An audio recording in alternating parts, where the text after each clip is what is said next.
Good evening, everyone. Welcome back to Final Fantasy VI Worlds Collide. This is the heat number 2 of the Battle Royale stage. Hopefully you all saw the heat number 1 that we just completed. My name is Arusta, and my co-commentator this time is DrinksGlue, the Moogle Cup CEO/CFO. How are you doing, Drinks? I'm doing well, Arusta. Thank you for the very warming introduction. I'm really excited for this because these are some amazing Moogles that have been working really hard, and what we're going to see is their hard work pay off and how fast they can play the game now. Absolutely. As well, the rest of our team is Grethem, who you will see on screen is actually one of the runners. These are pre-recorded VODs, so Grethem is helping us out with tracking, and then Saberwolf doing the restreaming. So how this works is this is the Battle Royale stage. This is Heat 2. So there were 8 runners. 4 of them have already completed in Heat 1, which you probably saw a few minutes ago, just concluded. And then this is Heat 2. So the top four speeds just move on. Do you want to talk a little bit about the settings and the point of Moogle Cup here? Oh yeah, so each one of the runners on screen is paired with a mentor, a little more seasoned Worlds Collide player, if you will. So there's a little hand on the wheel action going on behind the scenes, but nevertheless, the Moogles are still in charge. They still make the decisions. There's just some light guidance going on. So the way the Moogle Cup event works is we started off with 16 of those Moogles and 16 of those mentors. We had some of them square off, and we took 8 of those, and now we're trying to whittle that 8 down to 4, and eventually 2 for a head-to-head matchup to decide the Moogle Cup winner. Yeah, the Moogle Cup flags are very similar to Ultras League, but a little bit more going on, a little more generous stuff going on. So we do get a nice little bump to stats, 20% more in the stat column. We do have the high tier items for rewards trimmed down to just the best of the best. There's a few other little wrinkles to make it a little easier on the Moogles as well. We got 2.5 experience scaling, so a little more experience to go around. Espers can be multi-summon, and there's some few other perks in there that just generally makes the Worlds Collide experience a little more learning friendly, a little new player friendly, if you will. Absolutely. One in particular that I'd like to point out is the right bottom line there. The undead bosses can be killed by restoratives. That's not a flag we often see in Worlds Collide, but it is very helpful, when you're learning the game to understand what bosses are undead. Because even once you get to even when you're in other seeds where they don't necessarily get killed by restoratives, it's still nice to know who's undead, because the undead often have a consistent set of weaknesses, for example, fire. So it's great, Exactly. great learning tool. And it's also one of those flags in the Moogle Cup that doesn't come up very often, similar to the objectives, right? For suplexing and training and do the opera. It's not a very generous reward for a high tier weapon for the time limit for the opera, but it's more there because, again, these are learning flag sets. It's designed to push you to things, It's not recommended you do the op performance every time the Moogle Cup seed, but if you do it once or twice so you're just familiar with that, when it comes up in a more difficult seed, you're better prepared. And again, that's what we want the Moogle Cup. We want to teach, we want to learn, we want to experience. Absolutely. And just to note, one thing that's mentioned in chat is that, if you're doing Ultras League Season 7, which is started in terms of the application process, you just fill out the Discord form, but, starts in November, you might find that your times for Ultras League are slower than what you see on this seed because, 1, it varies by seed, and 2, the Moogle flags are, as Drink said, a little more polite, tend to give you a little more power. So don't be discouraged if you're running Ultras League 7 and finding, your times are a little slower than what you're seeing. Yeah, exactly. And we can see on our screen now what happened from the first part of this 8-leg race is Nani Gray is currently in the clubhouse with a 1:15.43. That's a very strong performance from Nani. Funnel Cakes is next in line with a 1:22.32. And Wind Bun Leaf or Jay Brunter are on the chopping block, so to speak. If any one of our runners finishes above a 1:25, Jay Brunter is fortunately out. And then all the way up to Nani. So 1:15.43 guarantees us advancement. But we don't know that. We're just trying to do the best possible with what we can. Absolutely, because the top 4 times, as we mentioned earlier, will move on to the next round of the tournament, which I believe is another Battle Royale with 4 people. Is that correct? Yes, indeed. We whittle the 4 down to 2, and then the 2 go head-to-head.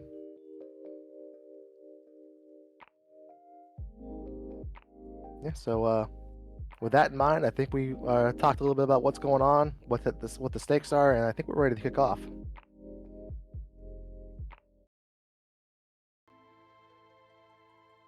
So Dweia in the top left of your screen, Grethem top right, Sigil bottom left, and then Korenth in the bottom right. We'll be going here just any moment. Absolutely, and we do know from the previous heat that our starting characters are Celis, Mog, and Realm. X What do you Magic on Realm, and then Magitech on, I believe, Mog. So, fairly nice starting character set here. What do you think of those abilities personally, Arusta? What would you like to go for when you see that type of ability and these abilities and these characters? So, Magitech, especially with starting Celis, immediately makes me think I want to make sure I do Magitech Factory at some point, because MTech Factory, it's 3 checks, the third is guaranteed progression, and it will also upgrade Magitech, which long-term Magitech, when upgraded, Tech Missile and Xfer is a top-tier ability that you can ride all the way through the game. All right, so a little full disclosure. I have mentored Nani and Core through this race, so I may ask you some questions, Rusta, that I already know the answer to, or they may be questions relevant on what's coming on the future. So I ask you, with that in mind, let me posit this to you, my friend. What are you looking for with a start in terms of items? And let me ask, followed up with this. Let's say we found a Strength +2 Esper. Which one of your characters do you think would benefit most from that Esper right now? So I would say probably Celeste. And the reason is because her natural equipment pool is very, very nice. With the way the flags are set, you can get additional, people who can't equip items can also get additional items equipped. I believe it's either 33% or 50% equip boost. But Celeste can equip Atma weapons. She can equip Ragnaroks and Illuminas.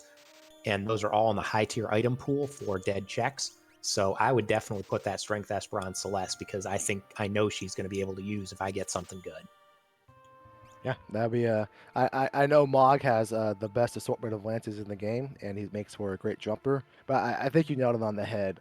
More often than not, statistically, Celeste is going to be the one that ending up your best physical damage out of these 3. So she would benefit most from any +2 Strength Espers we may find in the kind of maybe immediate future. In fact, absolutely, and it looks like Dweia and Grethem are going straight, and Korenth as well are all going straight up here. Going to do Saberwolf. I think you messed up and did one of the. Oh, never mind. Okay, it's not the same stream, but it is very, very similar in how almost eerie in how step for step they are going right now. Yeah. Meanwhile, Sigil skipping out on this check and going to Returner's Hideout and getting rewarded with an experience egg. Very nice to have early. Levels are really king in Worlds Collide, and especially when you get it early like this before you've taken really any experience at all. Looks like 3 of our Moogles had the same idea here. So we're triggering Lone Wolf at the beginning of the seed. This is nice because we can see the Lone Wolf will tell us what one half of this reward is, and the other half we know is an Esper or an item because that is not a character sprite. And we could potentially, if we don't want that, what this reward is, we'd rather have the Flame Shield, we can just reset back to that save point. But it is an Esper, so we're most likely keeping it. Absolutely, and it is worth noting that this is one of those checks where you can actually get the other one. It is, I believe, behind behind Welk if you get it. Is that correct? Yes, indeed. Okay. Oh, no, sorry, the Lone Wolf check. So another nice thing about doing this early is, let's say that is an Atma weapon, right? An Atma weapon is fantastic sword. It's just not a fantastic sword until about 40 minutes from now. So it does us no good to have it in the immediate future. So what we can do is take whatever is in his left hand, or excuse me, his right hand technically, take that and log that away for the future, and then we can go back to the Moogle mines in the vanilla spot where you find the regular vanilla Moogle charm. That is where you can get the other Lone Wolf item that you don't pick at the first go round. Correct. Thank you for catching me on that. The other thing as well you get this information that there is lockup here. Looks like Dweia is actually going to take it while the other 2 runners did not. This is kind of this can be kind of a difficult play here, just because you're at level 3. You have to split up, so you're actually losing one of your characters. Yeah, it's really, really, I love the aggression, but this could also easily go, sideways if this is one of the tougher bosses or just a boss we don't have anything for. We do have, that Magitech, as you mentioned earlier, so we got access to basically ability that's equivalent to Fire 2, Ice 2, and Bolt 2. But if something, that's not going to work on something, then we're in a bit of a pickle here. Absolutely. And one other thing that Sigil found on their side in an item shop is Super Balls as well as Magus hats.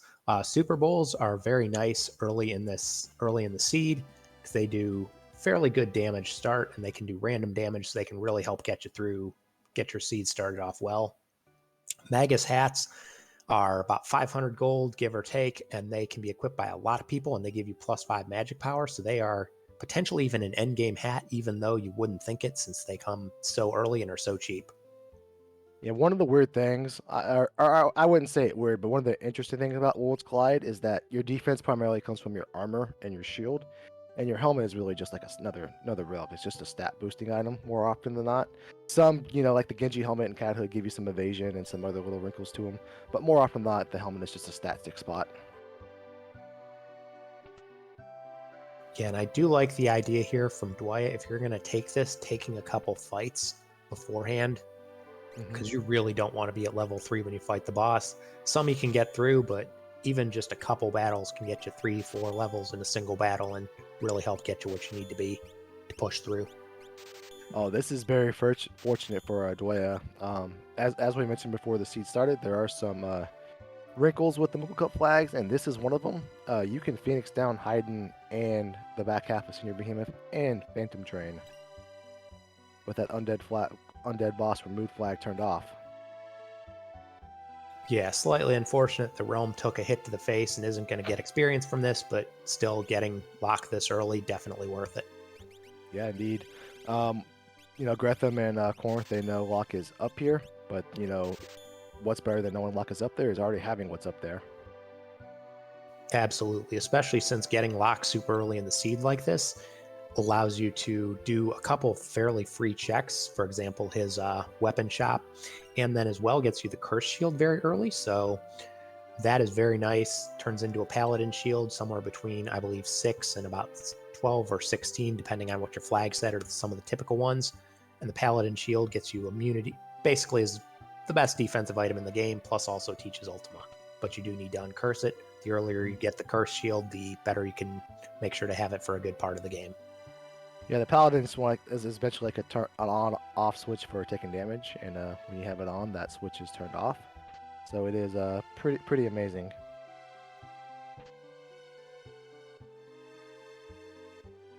So, meanwhile, all the other runners are going through South Figaro here. It's a fairly standard looting path to go through South Figaro, especially with a starting Celeste. You can pick up the Tritok that we just saw in Grethem's screen, get that check, which doesn't require any battles, but does allow you to get the check. So it's a very standard path we're seeing from all the other runners. Yeah, really interesting that Dweia has that lock now. We know that most likely lock is I think it's one of those scenarios. When I was coaching Korenth, I was like, how aggressive do you want to be right here? I wouldn't be mad at you if you went for that lock, but more often than not, it's going to backfire. So we kind of agreed we'll come back for it, that we just come back for him later because he's such a good character. So it's interesting what's going to be here for Dweia, because we know at some point in time, just about everybody's going to go for that lock because he has access to such great checks and he's such a great character.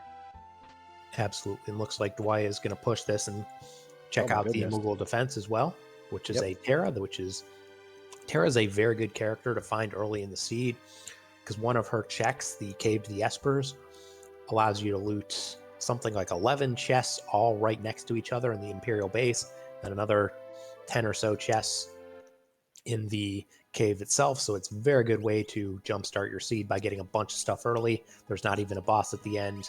So very, very helpful. Yeah, Terror is absolutely the character you want to find earlier rather than later. The sooner you get all of those chests in the Imperial basement, the better you're off for it, because you get to use them a little bit longer. Plus, she's one of the 2 characters that have access to 5 checks, so to be able to start, working your way through all of those checks she has available to her, it's such a huge boon. Especially now, so interesting point for Dweia coming up.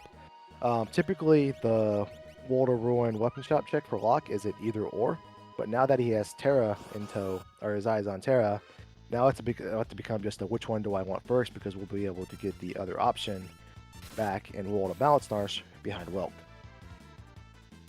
Absolutely. And one thing to note on Sigil's screen, they've been going through Zen. You saw they went to the World of Balance first, and it was 57,000 for this item, which if it's an Esper, it will specifically say Glowing Stone. If it doesn't, it's just a high tier item, which looks like they're selling stuff, and then the price is different. If you go to the World of Rune, the price is different, but it won't tell you, it'll just sell it to you. So you don't actually know. You only get that hint in World of Balance, but the price might be a little different. Definitely. Looks like Korenth. So Super Balls are in tow for Grethem and Korenth. Looks like Grethem's taking some grind fights, and Korenth's going to jump straight into the action at level 3 and see what he can or can't do with those Super Balls. Yeah, and I gotta be honest, if you're looking for a grind fight, Brontosaur is not the grind fight you want. They're good experience, but man, are they tougher this early in the game. Yeah, and they have some dangerous. They can fire off some fire AoEs at this point in the game that kind of wipe you if you're not able to absorb them. A very dangerous situation here for Grethem. Korenth is coming up. It is an Imp Sprite at Esper Mountain, so this is not a character. It could possibly be an Esper item. And bad news, it's Poltergeist.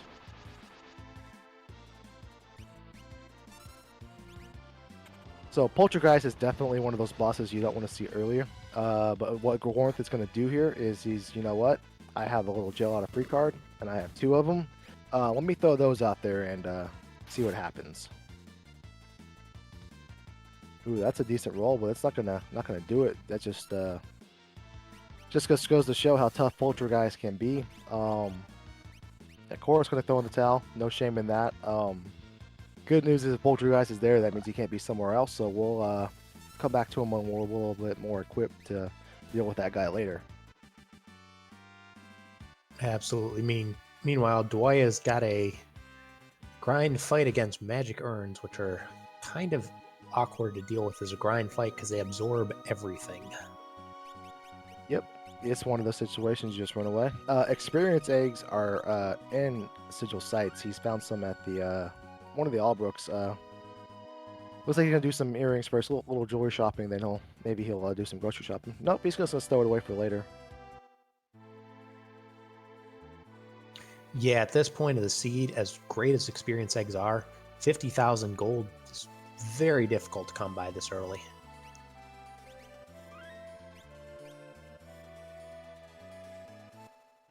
And Korenth's gonna get the bad news that inflation has reached the town of Zen. And the thief is getting a little greedy these days with it, so he's going to nope out to that. Looks like Grethem's going to do a Owser's Mansion play. I like Owser Mansion's plays earlier rather than later. The reason being, it's equivalent in time to the Elite River and the Opera House. Other checks with multiple fixed encounters. But the one difference in Owser's Mansion is that you can actually see the reward. Before you have to commit to the fight, you can actually creep up to the left and see what the reward is without triggering the fight altogether. Maybe that piece of information will come in handy for you sometime in an Iron Mog seed one day. But nevertheless, you get to see the reward without having to commit to getting through the fight to see the reward. So that's the one thing that has difference between Elite and Opera House. You don't have to get all the way through it to know what you're getting. Absolutely. And we saw Dweia get the Curse Shield. I believe it was at 12. What would you think about that level of 12 at this point to uncurse at this point in the seed? I'm not super opposed to it. And the reason being is we have something on the table called Magitech Factory, in which we're going to fight 4 bosses and 3 fixed encounters.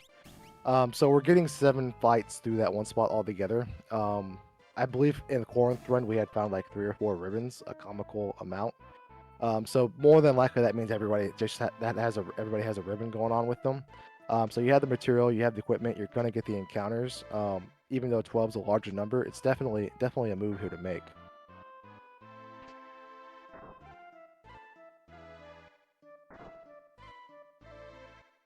Absolutely. And I am also a fan of, you were mentioning Owser's Mansion. I am also a fan of doing it early because when you need the grind fights, it's very nice to have.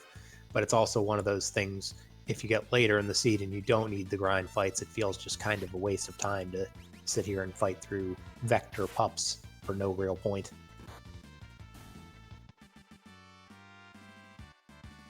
Alright, so it looks like Dweia at the Welk spot has come across a Tritok. Maybe they were wheeling it out, the back of the mines, and came across the guards and said, let me fight that here. Let me go ahead and take this guy out for you. Nevertheless, she's very well equipped to deal with it with a Shock Terra and Fire Beam. That alone is going to be more than enough for what we got going on here. Yeah, Tritok is one of those bosses that if you find it early in the seed and you're not prepared for it, it can be really difficult because Tritok has crazy high physical defense and also fairly high magical defense, except for if you're using the right items, fire or something non-elemental that, pierces magic defense like shock. Mm-hmm. And that's a golem for Dweia. Looks like they remembered the other half of Lock's check is back here, and we can go get it. Flame shield, nothing to scoff about there.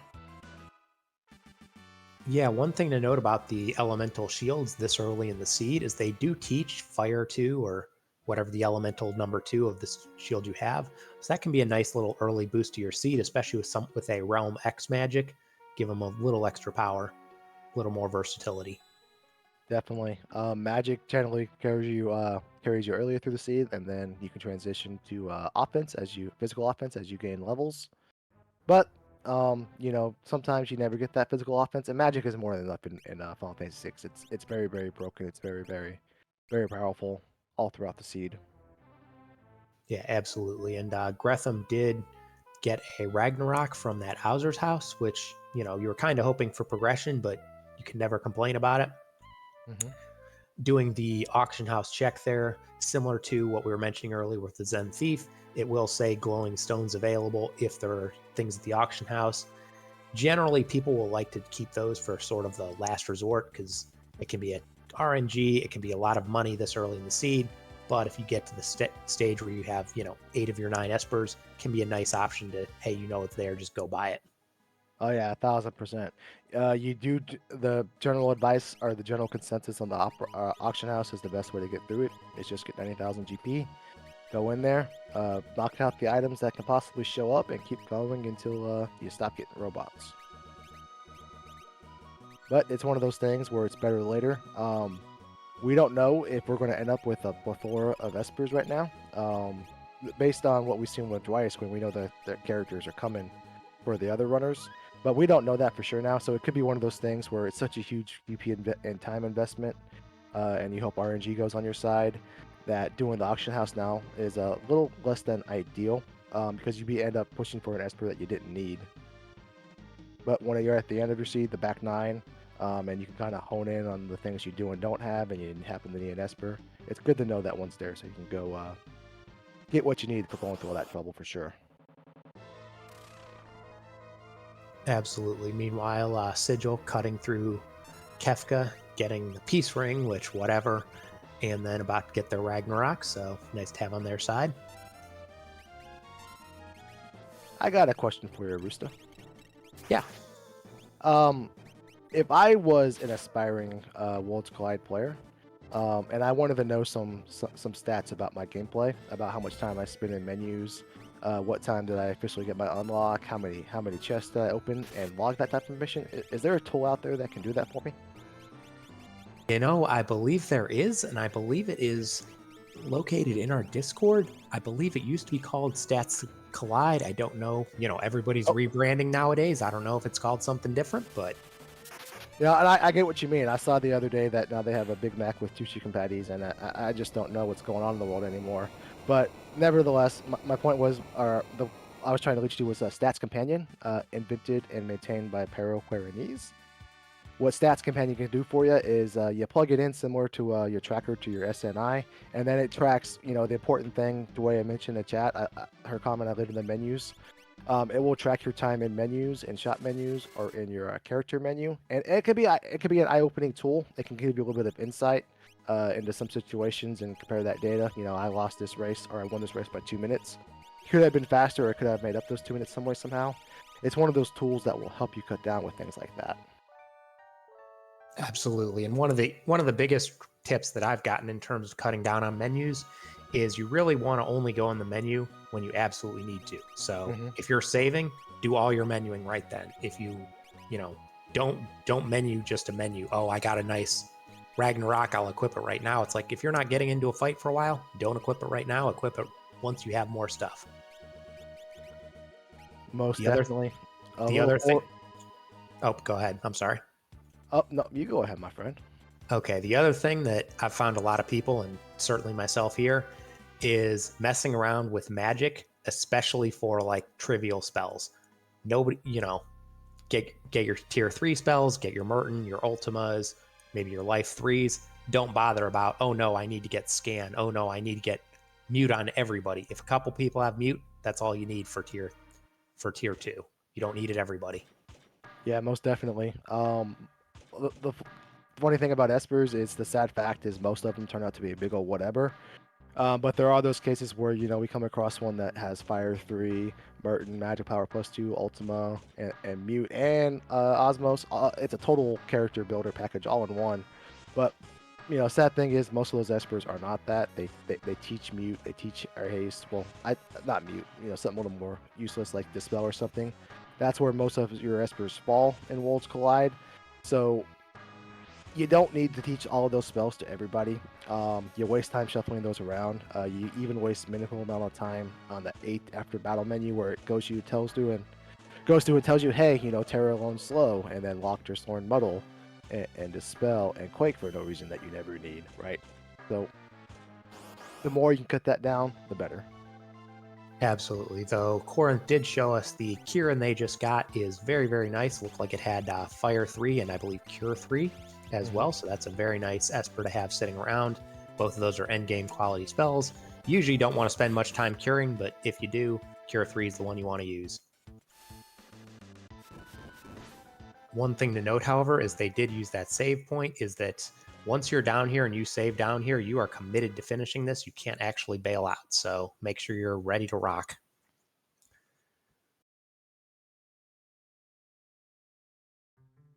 Yep, so we got 3 more fights on the train cart, then we get to fight 2 more bosses. The nice thing about Magitech Factory is that you're getting 3 checked, but you're getting 4 bosses and 3 fixed encounters. So it's a huge experience boost.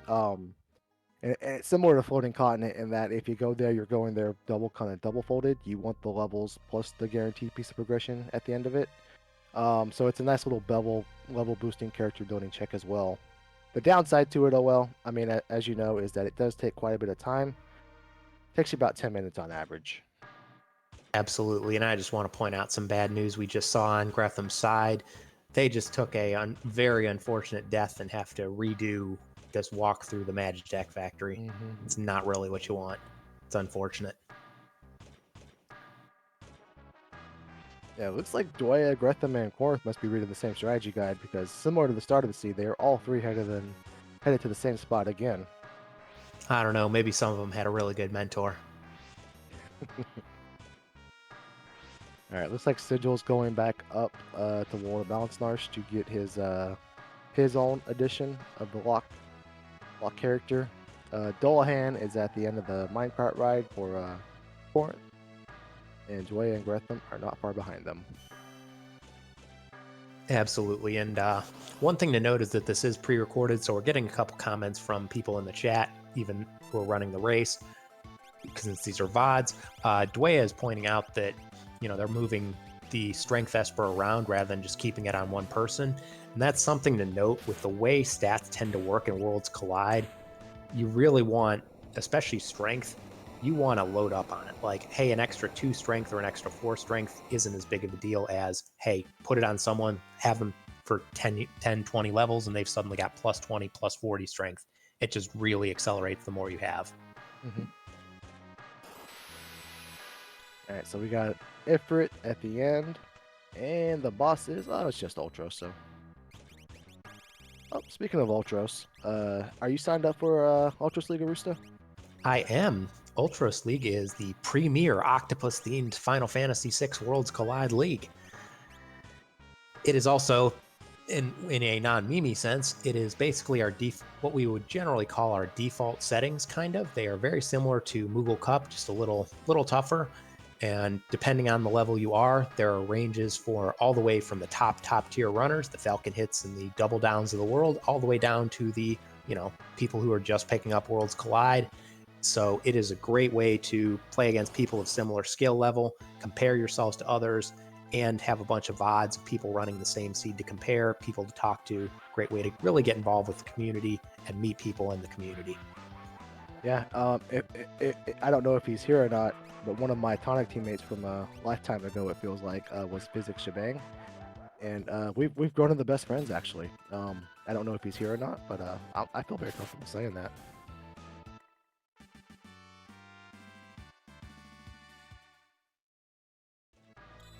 I was hoping he was here and he'd take the bait, so he must not be here. He must be doing other Physics Shebang duties. Absolutely. Meanwhile, on Sigil side, they are taking a bunch of fights. Not 100% certain if this is intentional or if it's just the skip didn't quite work out. One thing with the skip that you can dodge behind, but it can very easily go a little off the rails, and then hey, your one fight turns into like five because those enemies do kind of respawn. So if you mess up the skip, you can waste a bunch of time fighting the same enemy over and over again. Yeah, you sure can. There are 3 different encounters you can run into at that spot. All of the green guys are one type.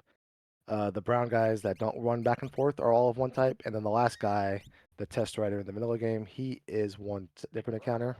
But the fortunate thing is the first wave respawn in various spots back behind where you count them. So if you run into one, you're gonna run into a handful.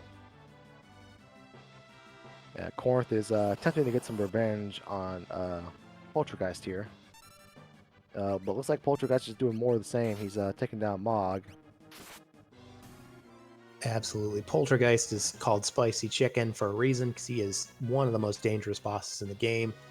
This is honestly a case where I might consider, if I was playing Tech Missile's great, I might consider even burning some of those rods you have stocked up. I believe they have an ice rod, just because rods ignore magic defense, they do high damage, and you really want out of this fight as quick as you can. Yeah, the longer you leave Poltergeist around, the more trolly he can get because he has auto haste and auto shell. Oh my goodness, and he has some nasty fire AoE attacks like that he can throw out at you. But he's almost down here for Korenth. I think he's done put quite a bit of damage into him. Yeah, and the other thing, I believe that Poltergeist is susceptible to stop. I don't know if they have it. It's one of those spells, if you teach it, you generally aren't going to specifically go out of your way to teach it, so you may or may not have it.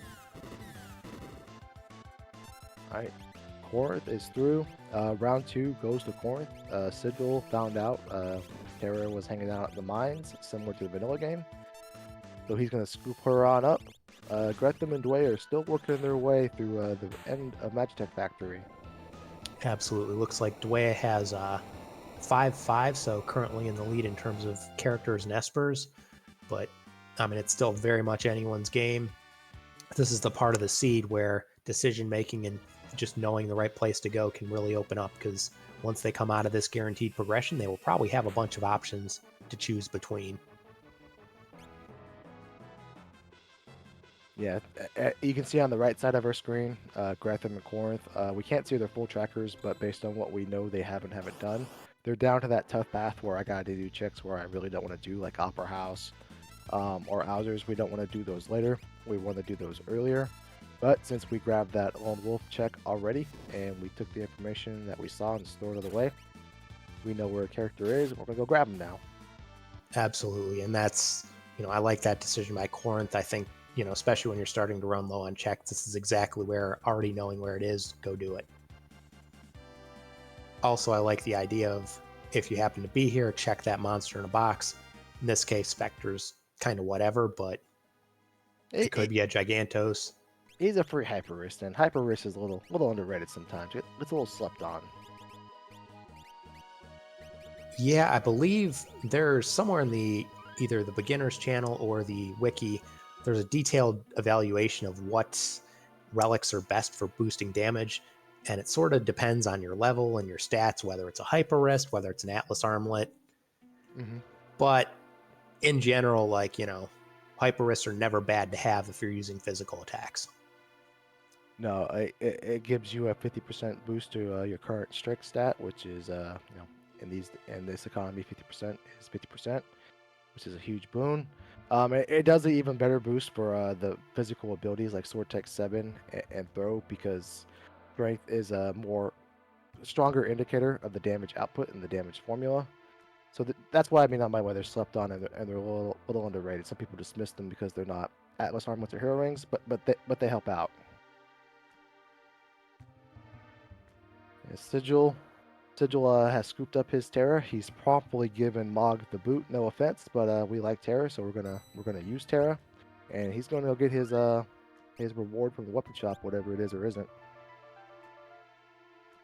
Yeah, I believe we saw that earlier with Dweia. It is either a Fire Shield or Madwin, and with Terra, you're actually gonna get both. Just which of you choose to get first. Right. Grethem and Korenth doing their best go-go impersonation now, mimicking each other on screen. Oh my goodness. Who will break? Okay, Grethem went left and Korenth went right, so it broke the streak. But now they're back in the same spot. Ooh, looks like Sigil's grabbing the cursed shield. I don't know if he peeked the old man that reveals the total in Arch or not, but interesting to see if he'll do the 12 check cursed shield here or not.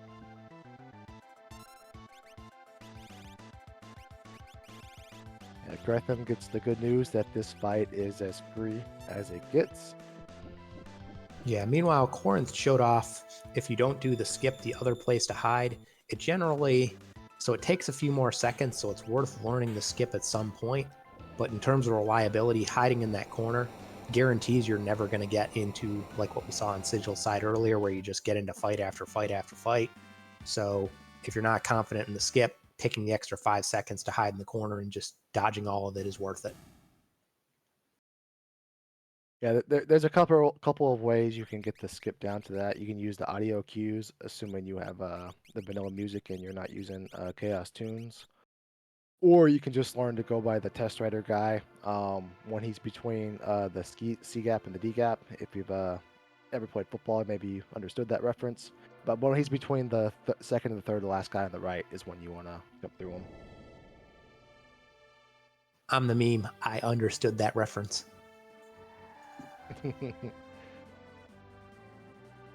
All right. Dweia is getting her treasure room with her Terra check. Atma weapon, the first check. That's a pretty good feeling. Doesn't matter what's in the rest of them, but we have 3 characters in our party who can wear an Atma weapon. That is a pretty good feeling. Aegis as shield as well is not that bad. Yeah, also an economizer and a Nutkin suit, which Nutkin suit's kind of whatever, it's decent stats, but the economizer can be very useful depending on what you get in terms of spells here.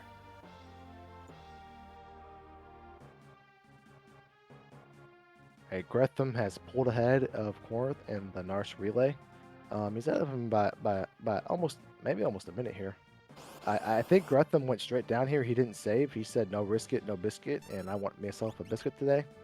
So he's being a little aggressive here. Let's see if that pays off for him. Well, we know it'll pay off because we unearthed what is down here before. But no shame there by Korenth and going back and saving because there's still a lot of scary bosses out there we could run into. Absolutely. Meanwhile, it looks like Sigil is going to do the tunnel armor check, which is a very nice check to do early. Meteor and Flare aren't bad spells, but very nice check to do. It's a very quick check. It's not guaranteed progression, but it is quick, so it's a check I kind of like to do. I find it very useful to have.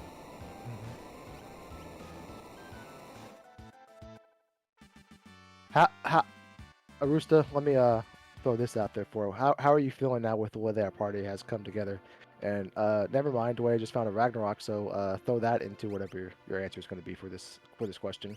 I mean, honestly, at this point, I don't feel like I'd be at the point where I'd completely skip chess, but I would feel pretty confident. You've got a Tech Missile Mog, you've got a Ragnarok. Actually, I think everybody's got a Ragnarok. Dweia's found one here, and everybody else found one at the Hauser's Mansion. I'm in Realm with X Magic. She's got naturally high magic and can equip some magic boosts. And we've got at least a tier 3. I mean, I'd be pretty confident right now. I think we've got what we need to roll through the seed. Yeah, it's one of those weird things where your X Magic Realm, with I think she had 51 starting magic power, is probably going to be your support character. We have all these big swords and all these strength +2 espers. I don't know if all of the runners have found multiple experience eggs, but Korenth had at this point in time, along with 2+strength+2 espers. This seed has been all gas, just a little bad RNG with some of the tough early fights and the dead checks. Absolutely. Meanwhile, it looks like Korenth is going to do the check we just saw from Dweia, and Dweia is going to do the Triangle Mountain check. I kind of like doing the Realm check right after the Terra check here because they're very close together, and Triangle Mountain is another check that's, pretty quick to roll out. Yeah, bad news for Dweia here. We're about to run in the Poltergeist. I think we have more than enough to handle it, but it's still risky. It's not a guaranteed thing because Poltergeist, barring you are comically overskilled, it is never a sure thing. Absolutely. And, Meanwhile, Korenth and Sigil are now trying to mirror each other. Yeah, Sigil just a little bit behind in the mimicking act, but he'll catch up.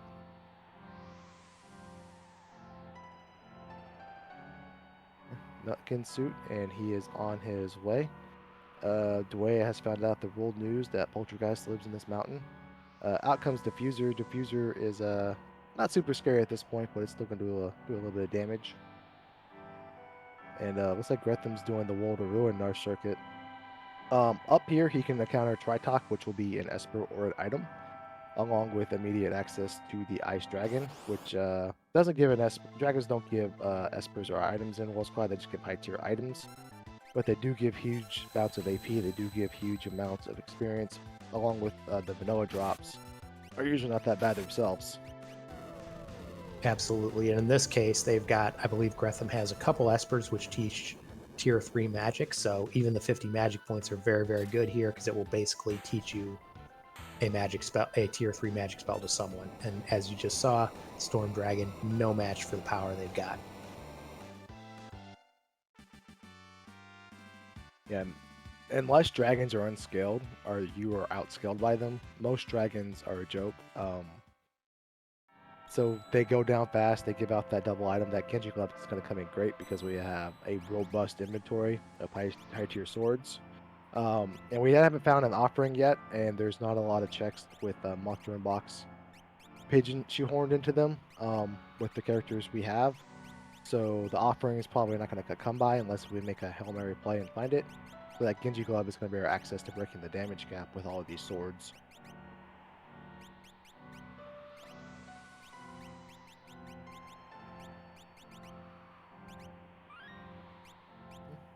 I'm also going to say I just noticed in Grethem's menu, one thing is that a lot of Grethem's characters are in the front row. Typically, you want to have your characters in the back row unless you are using one of a very few specific items. For example, Ragnarok's are an obvious case, but most of the abilities that you would use, Mog with his tech missile, Realm with their magic, would be in the back row. So it'd be good to just toss them in the back row, save yourself some damage. Maybe his Mog can wear one of the big swords that we've come across. Here he's having him Technus. Oh my goodness. Oh wow. I did not. I haven't been paying super close attention to the Grethem screen, but that sniper proc was beautiful and very well done. Yeah. Absolutely, and that is a ability which is definitely a long range ability. So, sniper allows you to skip some of that sniper / Hawkeye. Yeah, he is definitely leaning into that all physical get up. Esper at the Tritok spot for Grethem, it is Fenrir. That's a great find. Because remember, multi-summon is on, so we can summon that on every tier of Final Kefka, and that's a solution to some of the problems that each tier can represent for you. Absolutely. Most notably, tier 3 is Calmness, which is when you finish off tier 3, the boss you killed last will use either 1 or 2 Calmness attacks, and Calmness is a physical attack that straight up kills you if it hits, no questions asked. One way to dodge that is Fenrir. You can also use Golem. You can also use, for example, something like a Mirage Vest, or just my favorite strategy, roll the dice and pray and just hope your shield / beads / whatever evasion works.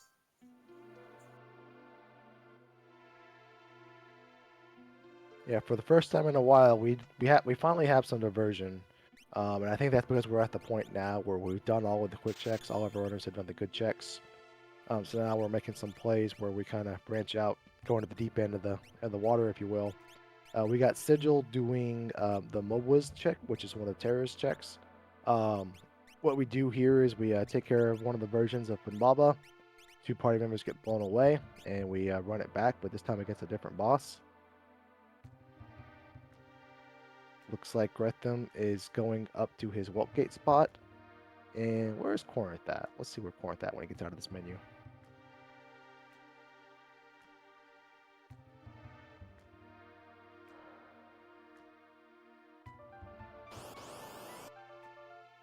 Sigil is through his Mobius fight.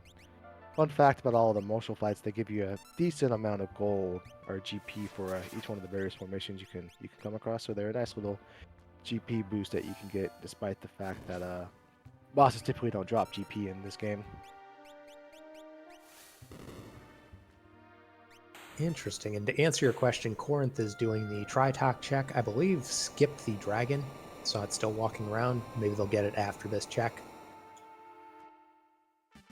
Yep. Which typically, you know, unless you really want the dragon to push your way through, that can often be a good play to get the Tritok check first. So you know, if you get an Esper or a character you really want, you can put them in your party and really gain that benefit of the 50 AP and all the experience.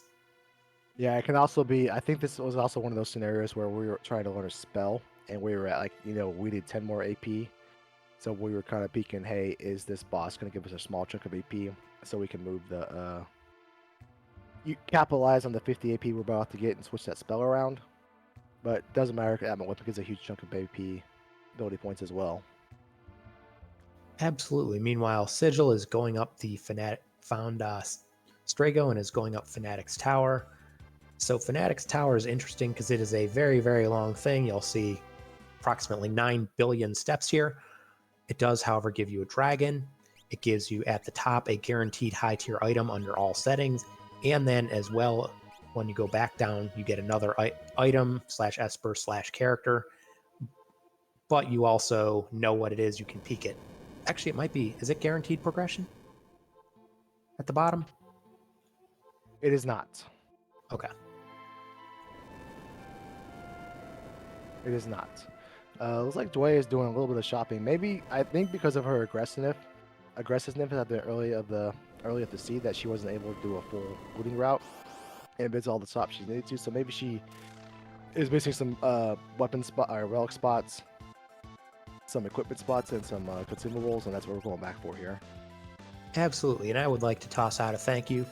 Physics Shebang, rating with a party of 10. Welcome to our raiders. This is the Worlds Collide Moogle Cup. These are the Battle Royale Heat number 2. There was Heat number 1, which ran a little earlier today, and this is the Heat number 2. The target time to beat is the top 4 runners move on. The target time right now is about 1:15:40, and then there's a gap, and I believe the target time after that is about 1:22. So that's what our runners will need to beat to get themselves to move on. Yeah, good to see you, Physics. I was trying to will you into the chat earlier, but I just couldn't quite do it. I was a little too soon in my prayers. All right, so Sigil here is doing the Fanatic's Tower. Oh, I apologize. I think I misspoke. Yes, so this Fanatic's Tower is a guaranteed Esper or item. So at the bottom of this, we saw a ghost sprite. So this will definitely be an Esper for us. If it was a character, we would have saw whatever character sprite that would have been. You know, like Edgar or Sabin, for example. Looks like Korenth is heading on over to Owzer's Mansion to try to find his some more progression that he needs. Grethem is heading on up to Zozo when a terrorist checks. Zozo is a fantastic place. The people there always tell the truth. Never told a lie one time in their life. Even these 4 guys walking around, blocking the way, if you ever need to know what time it is, just ask them. They all have multiple watches on them at all times, and they all work accurately. Absolutely, and they are just in such a hurry, like, they want to make sure you are not moving too quickly, and they are just friends, so, you know, they stand in a nice conga line for you. Yeah, they're just trying to help you push your way to where you're going, and definitely not getting your way at all. Grethem making the double barrel play. I like it. Unfortunately, none of the barrels had anything in it. Let me throw this out there for you, Arusta. What are we looking for now in the ballpark of Skip? what are the requirements for a Catholic Tower skip, and do you think any of our runners are keeping that in mind when they do their last bit of checks? So the requirement for skip are 9 characters, which could be potentially in play, though we're not particularly close. 12 espers, which all of them have enough characters, so I don't think that's going to be an issue for anybody. Or I believe it's 22 total checks. 22 checks, I think, out of all of them would be the most likely that they might run into, just with the way the seeds have played out.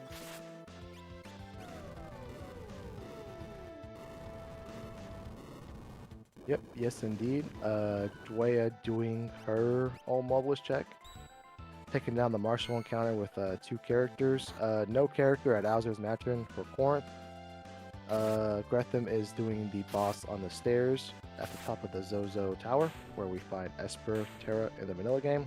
We don't get the reward after this. We have to go back to the Ramu spot, grab it out of the chair, and we go on about our business.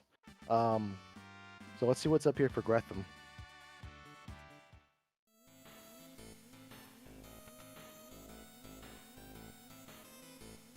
Oh, and it is Shadow. That is interesting because it's a throw Shadow as well. Not gonna bring him in. Nothing wrong with that. We're a little late. Everybody's cooking with gas already. Shadow is a great find because we were kind of running through that territory where we had less desirable checks, but Shadow has 2 pretty quick checks that we can take advantage of, or 1 really long one if we just wanted some guaranteed progression either way in the floating continent. But if we don't want to go there, his Gal's Manners check takes all of 5 seconds, and then we have a peekable check in the World of Ruin, the Cave on the Belt spot. We can see what's at the end of it before we commit to doing it all the way. Yeah, I mean, I think at this point I would not really want to do floating continent when you're this close to the end. I would definitely go straight to the Gao's house. Also checking Zen. I guess Grethem didn't check that earlier, and just see, can you get there with Gao's house and maybe Cave on the Veldt, or purchasing an Esper or something like that. Yeah, floating continent you rather do earlier, you rather do it in the middle seed as opposed to the end of the seed, just because it's such a huge time commitment. The good news is that we went up there and it wasn't 2 espers. It was going to walk out with at least 2 characters, and those characters give us access to more checks, which hopefully are fast. So some way or another, we would have access to some espers through that.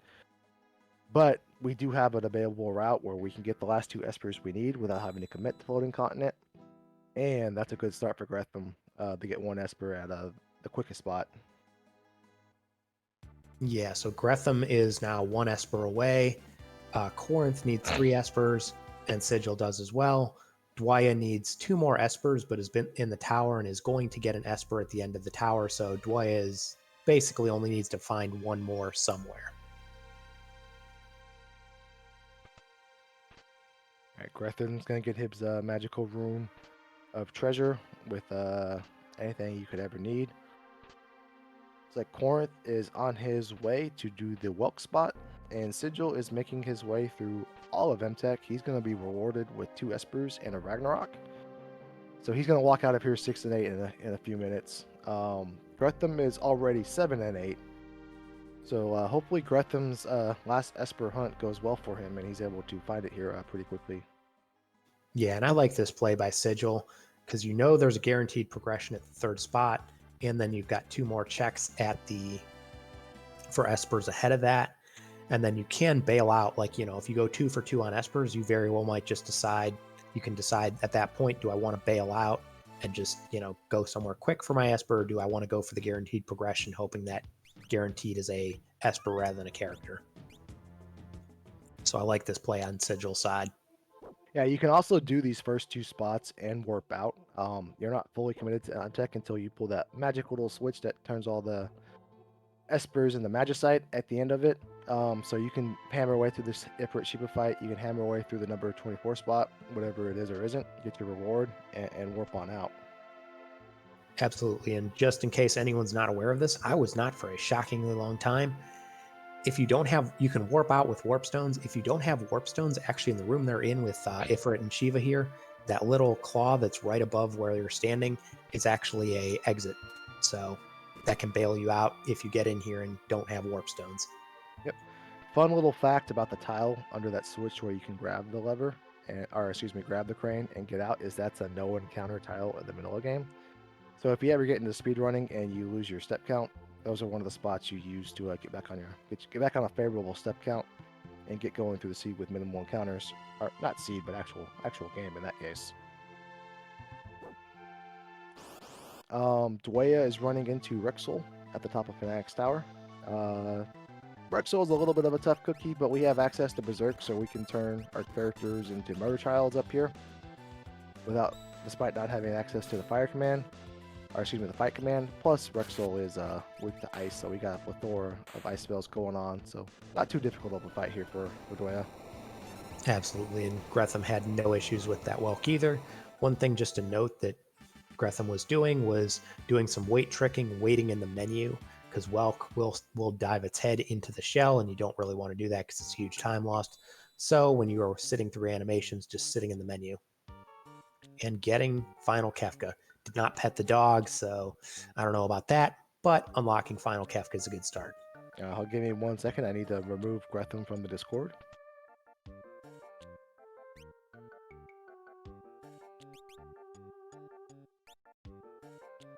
All right.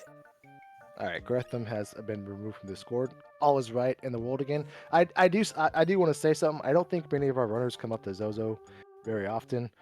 They both try to go up the wrong stairs, or I've seen all three that have come here go up the wrong set of stairs in one of the rooms. If you're unfamiliar with the terrain, just roll yourself an open world seed and just explore the world. Like a lot of people don't go to Mount Colt, so you see some people going the wrong way through some of the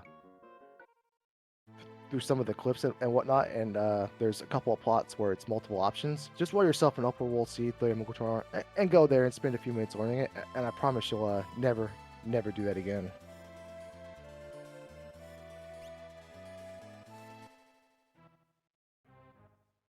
Yeah, absolutely. Meanwhile, looks like Grethem is just going to spend some money. It'll be interesting to see. I don't know the exact number of checks they've done. I know they've got at least at least a couple dead checks. So might be a consideration to go for skip, overload the middle party and do Toilet Atma plus a dragon, then bail out for skip, or just go straight up the tower. You could go either way here. Yeah, we have had a number of dead checks, plus everybody's done at least one dragon on their screen.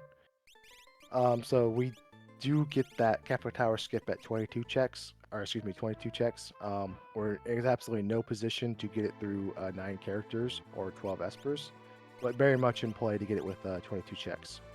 Grethem has his requisite pieces of espers and characters to head on to the tower.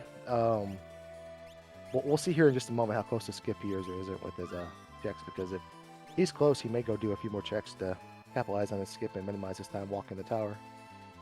Absolutely. Meanwhile, Dweia is now at 6 and 8, and then Sigil just picked up Shadow, clearly going to go pick up Shadow's Esper that we know here from his dad's house.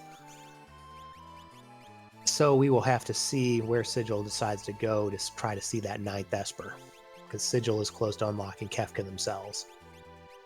Yeah, Sigil can head on over to a Cave on the Belt, because I believe that was an Esper. And that he'd be wise to go there too, because we're in that spot where we need one more piece of progression. So let's do what we can see before we have to fully commit to it stage. Grethem going on to the tower, so he must not be close to his check skip. He's gonna power through, and he should be more than fine. Sigil is going to Cave on the Belt, so he'll get his last Esper very shortly. Dweia is at the top of World War Nar. She is about to get her last Esper from the Tritok spot. And Korenth looks like he's going to make his way through a floating continent.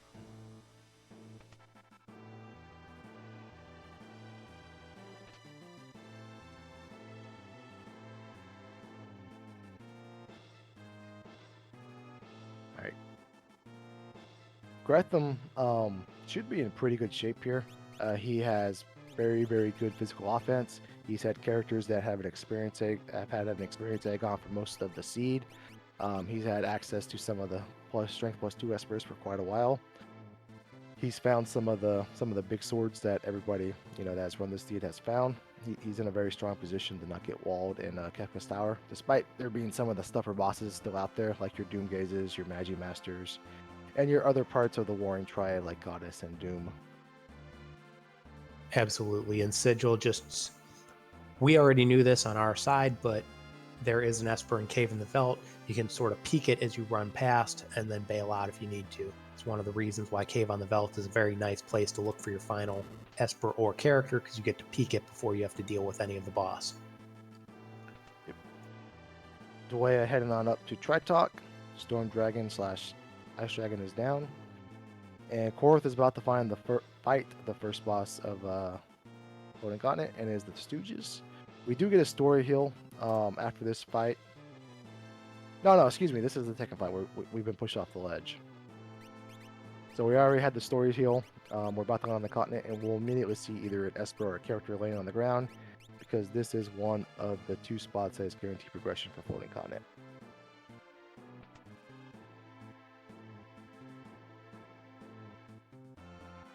Absolutely. And chat pointing out that Sigil, after picking this up, will be at 21 checks, we believe.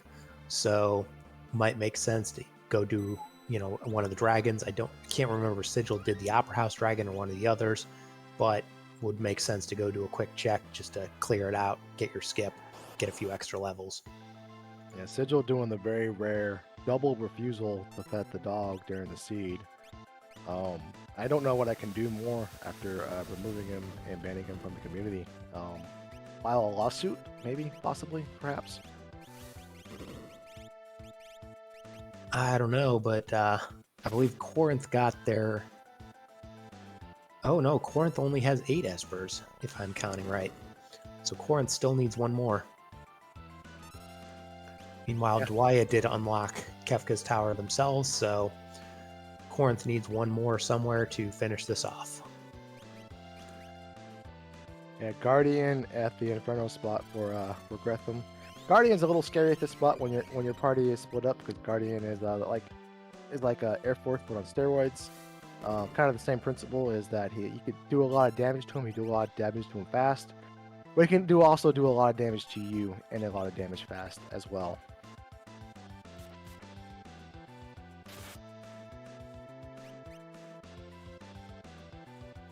But he is weak to Bolt.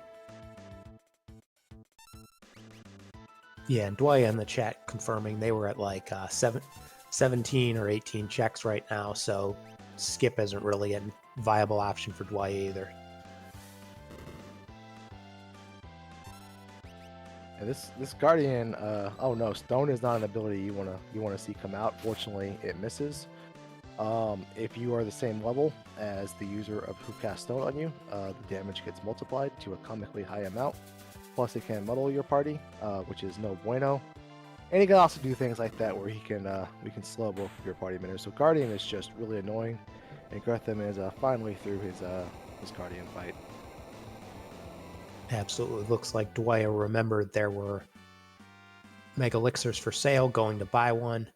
Always a good idea if you know where they are, because you do want one for Final Kefka, because it can bail you out against Fallen One. Yes, indeed. Sigil right on Grethem's toes. He just has to do this dragon, and then I believe he will have his skip. And then when he completes that, Grethem should be approaching the switches as well, and that switch location is where Sigil will fly into. So while Grethem and Sigil are in very different spots, logistically they are about to be in the exact same spot. Yeah, meanwhile, Korenth just got their 9th Esper, and you saw the little Final Kefka unlock. But you do still, since it's Floating Continent, do still need to run here, fight a couple regular battles, and then 1 more boss on your way out. Korenth, I believe, is very, very close to the skip right now. So, this check is right in front of you. You might as well power through it and get to it real fast. I think Dweia is making her way into the tower. As we mentioned earlier, Dweia is a little behind in the skip count. but that's okay. We have more than enough offense to get through the old-fashioned way. Yeah, Sigil making a great heads-up play there. He didn't have access to warp stones, but in that case, when you don't, you can switch back to one of your party members that's still at the beginning. Ideally, you want to go to the one that's on the right because that's where you will spot the crane first, and just grab the crane and go back on up to the airship and do it all over again. Absolutely. And one other thing here is stopping to save, because the skip, once you use it up once, it's gone. So it's always worth saving just in case, if you find that you set up your parties incorrectly, not have to redo it. All right, Sigil is preparing the party to float on down to the switches. Grethem gets good news. His first fight is just a plain old Ultros. Nothing special about it. That's huge because that allows him to get access to a save point where you can save and go on to the next fight. If whatever spot you take up here first is a tougher boss and it wipes you, unfortunately you got to go back quite a few minutes to the Inferno ambush spot. So very fortunate there to just come across an Ultros that we can easily handle. Absolutely. And one more thing, I know we mentioned this earlier, but while we're going through this, is that the top 4 runners will advance. If you saw Heat 1, which was just before this, the number 1 time was 1:15:43. So all of our runners appear to be like they could potentially challenge that. And then the next time after that was, I believe, about a 1:22:32. So all of these runners are still very much in play for one of those top 4 spots, which moves on to the next round. Yeah, we just crossed the 1 hour, 1.5 minute mark. So we still got some runners who need to make some progress to a Kefka's Tower, and one who still needs to make their way into Kefka's Tower. But we're all very, very much in range of finishing within that 1:15 threshold that we don't know we're aiming for it. We're just aiming to go as fast as we can, but in reality, that's the current goal. Yeah, Rizzo Pass for Sigil. So nothing too scary so far up here at these statue spots. Rizzo Pass goes down in 1 turn. We also know that there is a big old nothing and an Ultros hanging out up here as well. Korenth just got his skip, so he's actually going to leapfrog Dweia, who had been quite ahead for quite a while with her pieces of progression, various pieces of progression. But it looks like all those extra checks Korenth has worked his way into his route is paying off, because while Dweia's been in the tower for a few minutes now, Korenth is about to jump past her and show off his power of the skip and how strong it can be. Got some fish bait on the screen for Grethem. Big old nothing to worry about here. But we still have 2 bosses left, so we have 2 tougher encounters that we may see. But again, with all of the offense this seed has thrown at us, we should have more than enough for anything that the game wants to throw at us.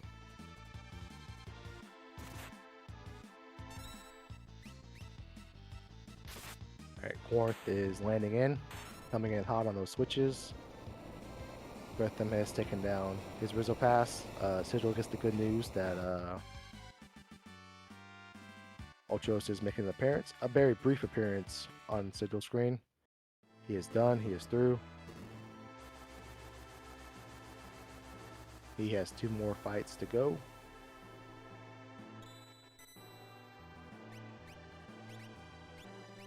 Meanwhile, Sigil showing off the validation chest, much appreciated. Way to go. It was only a cherub down, but it's still appreciated.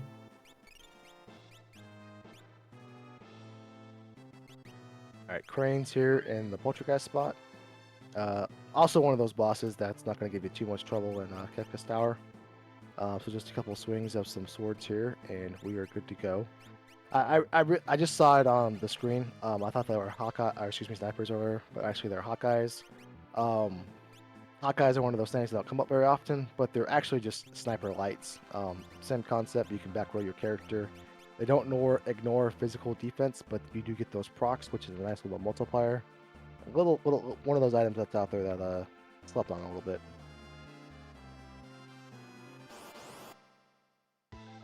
Absolutely, and they are also fairly easy to come by because they are not too expensive. You can often find them or buy them if you need them. So the only limitation is, I believe, Locke and maybe Shadow are the only ones who equip it naturally. Of course, in the way the Worlds Collide settings work, you do get an increased odds of people other being to equip it, but there is a decent chance you might not have someone who can use them. And as Grethem showed us, our Sigil is about to show us as well, but Tunnel Armor is in the Goddess spot. And fortunately, Tunnel Armor is just going to make a brief Brad Pitt cameo in Deadpool 2 type appearance here. He won't be on your screen very long. And I think Grethem has all of his stuff done. He's about to start his Cup Towers fight. He just needs to bring his characters up to the switches. Yep, indeed.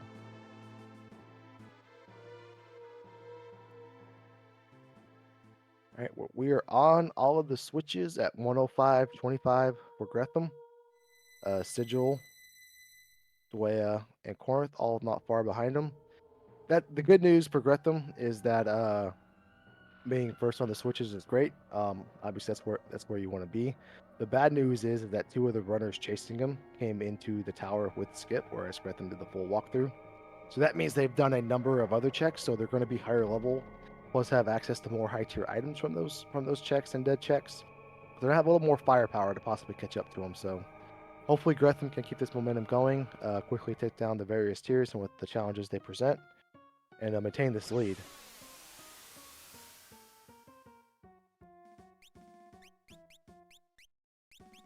Absolutely. Meanwhile, both Dweia and Korenth are simultaneously killing cranes.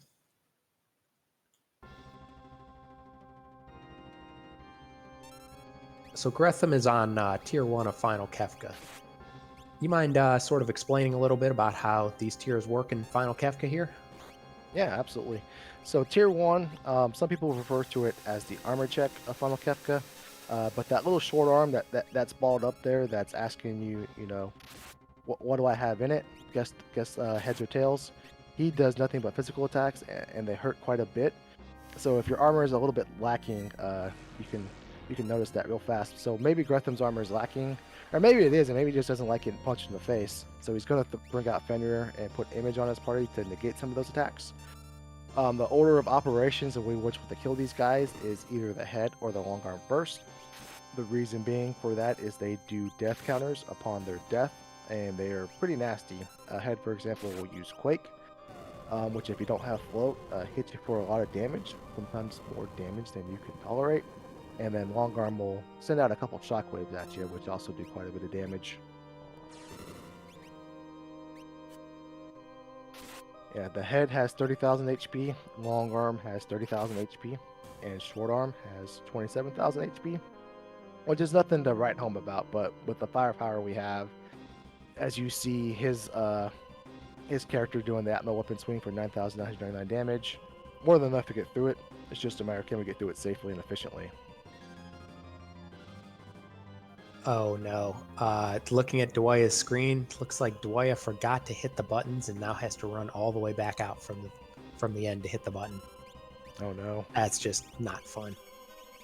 I mean, it only costs 30, 45 seconds, but it's still just one of those feels bad moments. Yep, and no Moogle charm either. Very impressive that we were make it that far back in itself. We are on the Tier 2 for Grethem. Tier 2 operates kind of similar in the Tier 1, and there's multiple parts, except this time there's 4 instead of 3. But we still have an order of operations unless we would like to operate.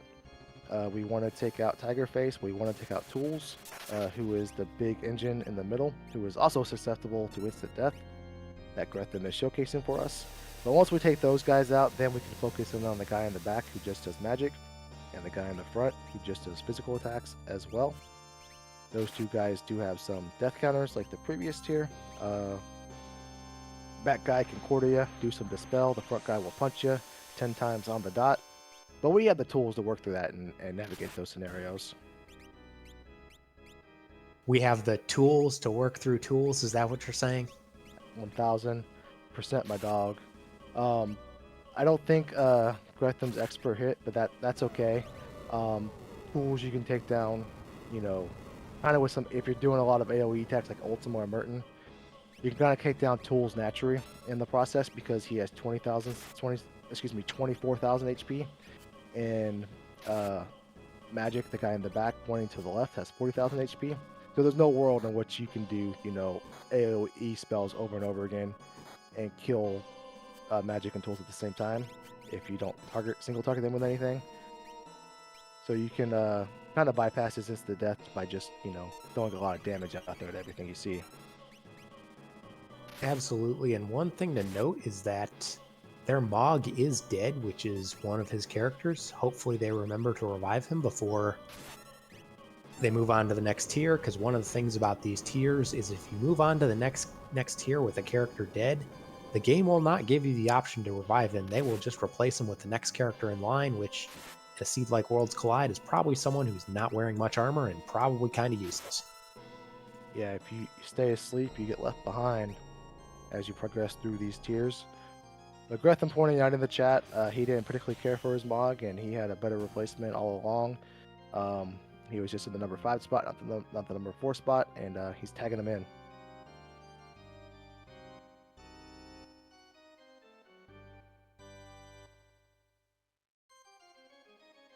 All right, on to tier 3 for Grethem. Sigil still working his way through tier 2. Korenth working his way through tier 1. And Dweia is working her way through a tunnel armor. Yep, and one thing to note, if you see the little hands there on Sigil's screen, using Golem, which uses the health of whoever summons it to produce a physical shield. Typically on these final tiers of Kefka, if you don't have multi-summon on, you will want to save it for tier 3 and just eat the hits in tier 2, because it does protect against calmness, but since with multi-summon, and as well if you have both Golem and Fenrir, you can use one here and just save yourself some punches in the face. Yeah, Golem on tier 1 is fantastic. There's no real downside to it. Golem on tier 2 is a little less, it's a really rare case, but you can get a character muddled, and one of the ways you fix muddle is you single target with a physical attack that character. But if you Golem to prevent 10 hits and you get muddled, obviously you can't target that character until you've broken that HP shield you put in front of them. So if that happens, if the wrong character happens to get muddled, they're going to get to be able to run wild for a little bit, and sometimes they run wild through your party. Yeah, meanwhile, I'm going to note here that Sigil seems like they caught up a little bit on tier 2. Grethem is still very much in the lead. Might be about to finish off sleep here, but Sigil's slowly catching up. So might be a very close finish here. And yeah, both runners are still well above that 115 pace that we were targeting. Yeah, Grethem is in the Meteor phase, which is no fun. It feels good to be in, but sometimes it's no fun when you get Meteor thrown in your face over and over again. Looks like he's waiting for the right character to act to get through this. There it is, 9,199. Calmness, no problem. He is on the tier 4. But if you look on Sigil's screen, Sigil's breaking the damage cap.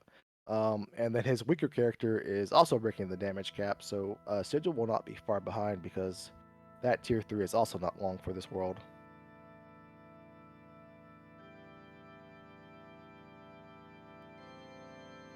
Yeah, Grethem on his way up.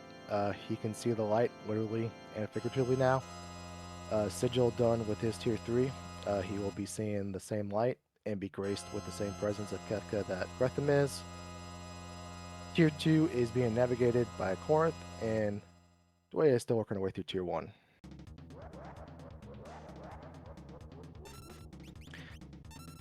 Alright, it's a 3v1 going on for Grethem. Celeste doing quad 9s. Terry doing 5k plus some Brocks. We're working our way through tier 4, who, by the way, has 62,000 HP. And on his first turn, we'll do an ability called Fallen 1, which reverts all of your character's HP status to 1 on the dot. A little dangerous if there's a lingering zap effect on one of them from tier 1, because they go down to 1 HP, then they get zapped, and then, well, it's no bueno. But he has that Mega Elixir in hand, so he is able to navigate that challenge. Sigil has begun their tier 4. Grethem's in the Beyond Chaos phase, so Grethem is in the back 9 of his tier 4 encounter. He just has to do about 30,000 more damage and HP to finish this up. Player proc coming out, that's good, but not great, because Sigil is right on his heels. Screen is shaking on Sigil's screen as well. Proc coming out for Sigil. Who's gonna finish first? Oh, Sigil with just 1 second ahead of Grethem. Grethem unfortunately got one more proc on his tier 4 than Sigil did, plus a little extra damage with his 2 characters breaking the damage cap. Sigil takes the lead. He caught up to Grethem. He finishes 1 second ahead. GG's in the chat for Sigil. GG's in the chat as well for Grethem. Yes, very impressive. The basically 1 second snipe difference there. However, the nice thing for Grethem is that just with the way this is set up, with a 114, we can pretty much guarantee they are both making it in, so still gets to move on to the next round. Yeah, Grethem finishes 1 second behind, but again, we're still way ahead of Nani. And we still got 2 runners to go. So now 122 is the new benchmark. Oh, actually, we got Sigil, who has decided to join us. We're going to bring him on in. Sigil, GG's on that impressive time, my dog.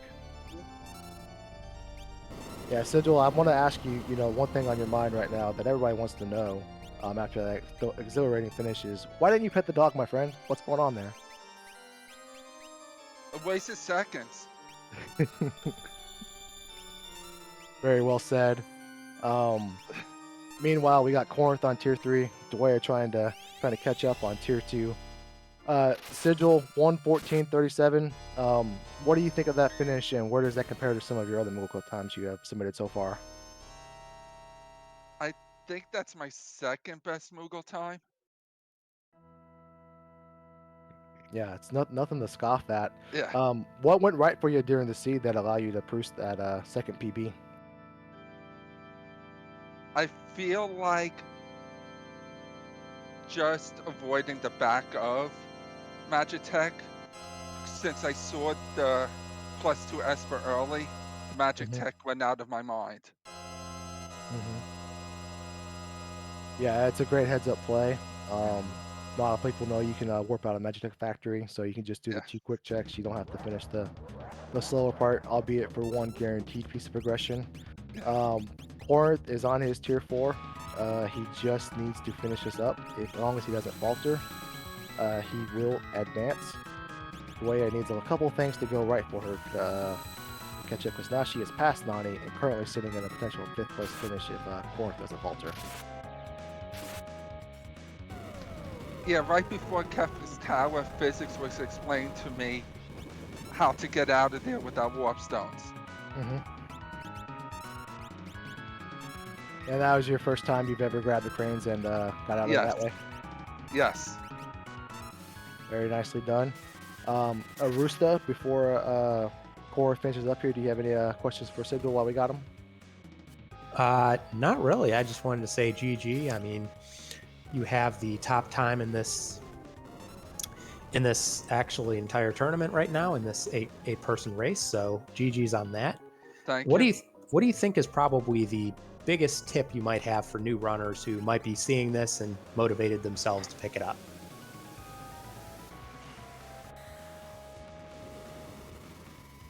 Probably just believe in whatever decision you make.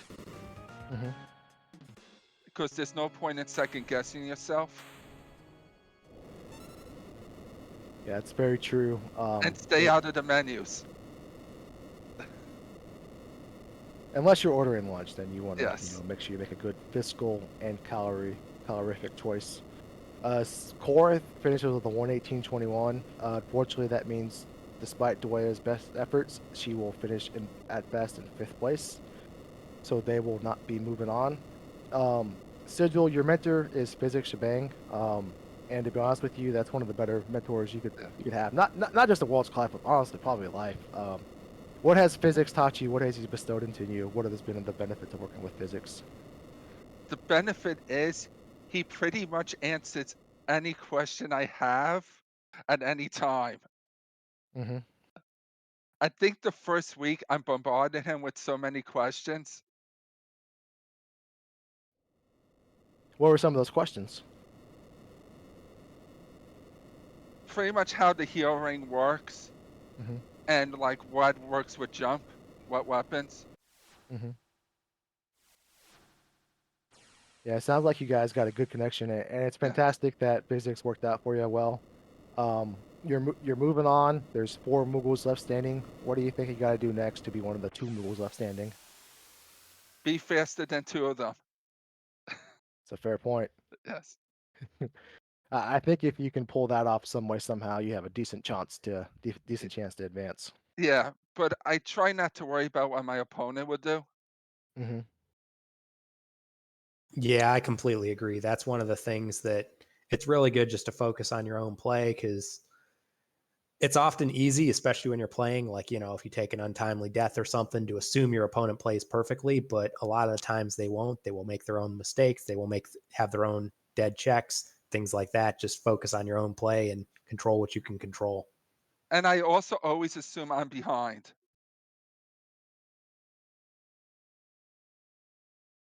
Absolutely. Yeah.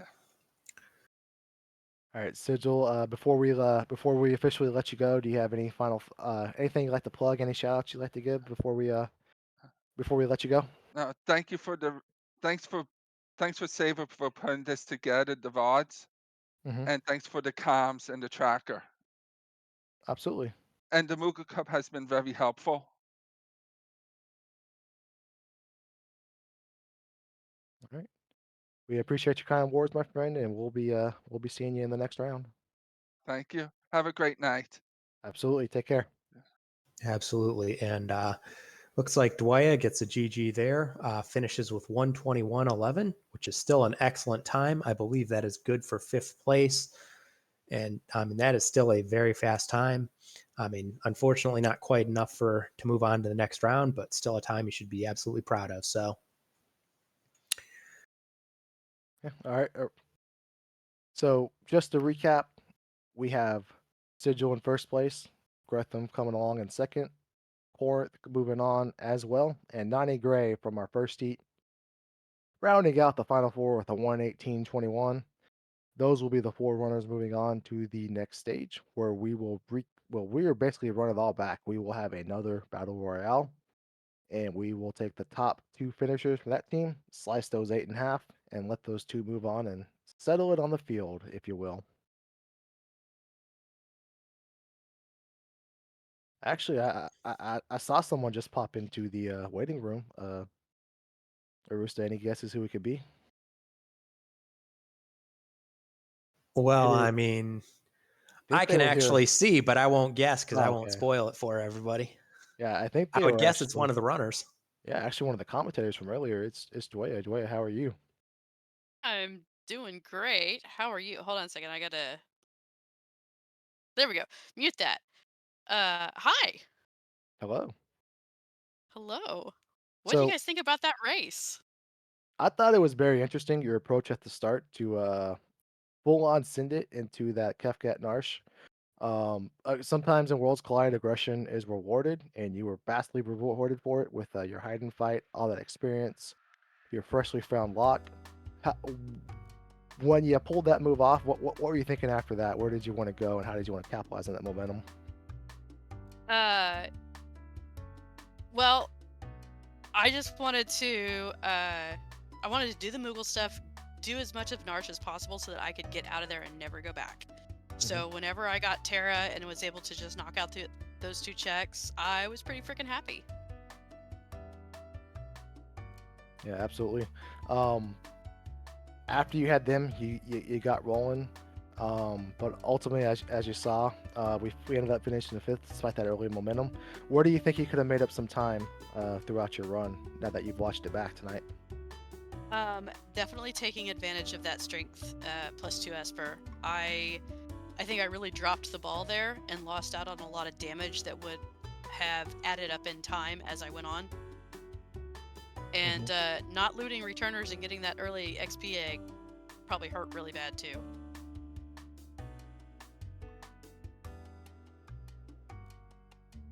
And you've been working with Saberwolf as your mentor through the event. What has Saberwolf done for you and meant for you as far as cutting down on your times and learning the flags and learning Worlds Collide? Saberwolf has really helped me with a lot of like You, routing you can decisions. answer like he's not in the voice chat. You can give your honest opinion. Oh, well, in You know, that case. yeah. Okay, there we go. That's the answer we want. No, actually, he really did help with like routing and stuff like that. And also, he was really good that I could just kind of talk out loud and bounce ideas off him, and he would kind of give a yes or a no if that was a good idea or not. And he kind of let me do my own thing for a lot of it. Mm-hmm. So I really appreciate him. Really fun working with him. And we're glad to hear it. Arusta, do you have anything you wanted to throw at Dweia's way?